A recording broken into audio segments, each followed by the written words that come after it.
చాలా టాలెంటెడ్, దేశానికి పనికొస్తాడు అంటూ ఐబొమ్మ రవిపై శివాజీ గారు అయితే షాకింగ్ కామెంట్స్ చేశారనమాట. సో యాక్టర్ శివాజీ గారు ఒక ప్రెస్ మీట్లో మాట్లాడుతూ అది విన్నాను నేను రవి గురించి. సో అతను చాలా టాలెంటెడ్ అండి, టాలెంట్ ఎవరి సొత్తు కాదు, పెద్ద హ్యాకర్ అంట కదా, అది ఇదని విన్నానని చెప్పి ఆయన చెప్పారు.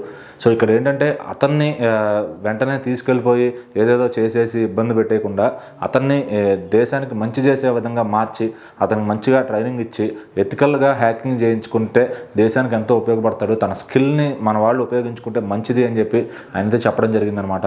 ఇదేంటి శివాజీ గారు ఇట్లా మాట్లాడుతున్నారు, అతనికి సినిమా పర్సన్ అయ్యండి, అతనిపై నెగిటివ్గా మాట్లాడకుండా ఇలా మాట్లాడుతున్నాడు ఏంటి అని చెప్పి సోషల్ మీడియాలో అయితే ఆ వీడియోలు పెట్టిన వాళ్ళ కింద కామెంట్స్ అయితే చేస్తున్నారనమాట. మరి శివాజీ గారు మాట్లాడిన కరెక్టే అని చెప్పి కూడా కొంతమంది మాట్లాడుతున్నారు. ఎందుకంటే అతన్ని ఇప్పుడు మనము ఏదైతే అతనికి ఉన్న పరిస్థితుల వల్ల తను అలా మారాడు తప్ప తను ఏదో ఉద్దేశపూర్వకంగా చేసింది కాదు. అతను ఫైనాన్షియల్ స్ట్రగుల్స్ ఉండొచ్చు, ఇంకేదన్నా కారణం ఉండొచ్చు. సో అతన్ని కూర్చోబెట్టి తన కౌన్సిలింగ్ అనేది ఇచ్చి తనకి ఏదైతే తన దగ్గర ఉన్న డేటా అంతా కలెక్ట్ చేసుకుని మళ్ళీ తనని కూర్చోబెట్టి పోలీసు వాళ్ళకి ఎలాంటి తను హెల్ప్ అవుతాడో, తన దగ్గర ఉన్న స్కిల్స్ని అట్లా వాడుకుంటే బాగుంటుంది. సో అప్పుడు తన వల్ల ఇంకొంచెం మేలే జరుగుతుంది కదా సమాజానికి. సో ఆల్రెడీ చెడు జరిగింది, పట్టుకున్నారు. ఎందుకంటే ఆల్రెడీ ఆయన సవాల్ విసిరారనమాట పోలీసులకి.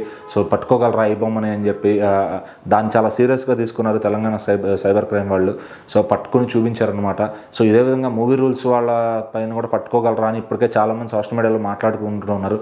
మరి ఇలాంటి టైంలో పక్కన సెలబ్రిటీలు చిరంజీవి గారు కానీ, రాజమౌళి గారు కానీ, నాగార్జున గారు లాంటి వాళ్ళు ప్రెస్ మీట్ పెట్టి సో దీనివల్ల చాలా ప్రమాదం ఉంది, అతన్ని కఠినంగా శిక్షించాలి, ఎందుకంటే అతని వల్ల ఇంకొకటి తయారవ్వకూడదు అనే విధంగా పోలీసులను కోరుతున్నారనమాట. మరి పోలీసులందరికీ థ్యాంక్ యూ కూడా చెప్తున్నారు సినీ ప్రముఖులు, నిర్మాతలు అందరూ కూడా. వాళ్ళ వల్ల కాంది ఈ సైబర్ క్రైమ్ టీం వాళ్ళు చేసి చూపించారని చెప్పి. సో మరి ఇలాంటి తరుణంలో శివాజీ గారు అట్లా మాట్లాడతాం అందరినీ కొంచెం షాక్కి గురి చేసిందని చెప్పొచ్చు. మరి ఆయన మాట్లాడింది కరెక్ట్ అనుకుంటున్నారా, రాంగ్ అనుకుంటున్నారా, మీరైతే కామెంట్ చేయండి.